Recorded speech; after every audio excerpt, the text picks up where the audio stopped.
Iran mengumumkan bahwa mereka telah mendirikan pabrik senjata di beberapa negara, sebuah langkah yang diklaim untuk memperkuat kemampuan pertahanannya dalam menghadapi potensi konflik regional.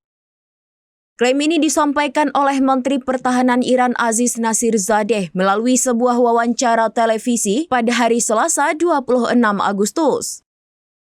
Nasirzadeh menjelaskan bahwa lokasi spesifik dari pabrik-pabrik tersebut belum dapat diungkapkan untuk saat ini, namun fasilitas-fasilitas itu akan diresmikan dalam waktu dekat.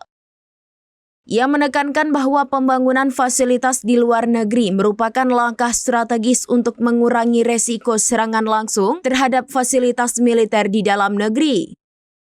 Dengan adanya pabrik di berbagai lokasi, produksi senjata dapat terus berlanjut meskipun terjadi serangan di wilayah Iran. Selain itu, Nasirzadeh menambahkan bahwa pabrik-pabrik tambahan ini akan mempercepat pengembangan rudal dan hulu ledak canggih. Menurut Iran, langkah ini juga mengirimkan sinyal kuat mengenai kekuatan militer mereka di kawasan Timur Tengah. Pernyataan ini muncul tak lama setelah Angkatan Laut Iran melakukan uji coba rudal jelajah di Teluk Oman dan Samudra Hindia bagian utara, yang semakin menegaskan peningkatan aktivitas militer Iran di kawasan tersebut.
Download Tribun X sekarang, menghadirkan lokal menjadi Indonesia.